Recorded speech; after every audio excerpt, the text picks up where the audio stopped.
সন্ধ্যা ৭টাও বাজেনি ভাই, তার মধ্যে আসছে চুরি করার জন্য। আজকে সকালবেলা ঘুম থেকে উঠে শুনি চোর ধরছে এলাকার মানুষ। দুপো এক পা করে এগিয়ে গেলাম, গিয়ে দেখলাম যে হ্যাঁ, এলাকায় লোকজন জমা হয়ে গেছে। চোরকে দেখার জন্য ভিতরের দিকে ঢুকলাম। এই সুপারিগুলো দেখে মনে হচ্ছে চোর একেবারে সাধারণ, কিন্তু নয়, সে সাংঘাতিক চোর, এলাকারই চোর। তাই কালকে ৭টার সময় দাবড়াদাবড়ি হয়েছে, ওকে ধরতে পারেনি। আজকে সকালবেলা বাড়িতে আসছে, একদম বাড়ি থেকে ধরে নিয়ে আসছে বাস। এই যে দর্শক, গাছগুলো দেখতে পারতেছেন আপনারা, এই গাছগুলো কিন্তু এই বাড়িওয়ালার। কিন্তু এই চোর, এই যে এই 3টি গাছের সুপারি কালকে চুরি করেছে। এই চোরের মনে হচ্ছে বাপজাদার সম্পদ, এই ইচ্ছা মতো চুরি করে এই গাছগুলোর সুপারি।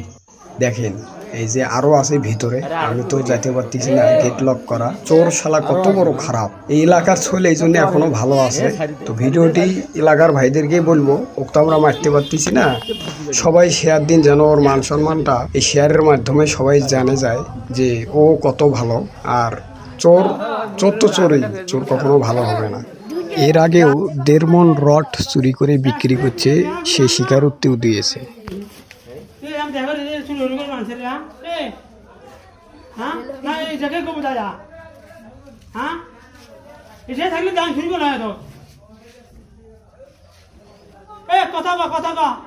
তোর মাছি চুরি করুকে হে, তোর বাপ তোর কথা করি খাওয়াছে করি খানা।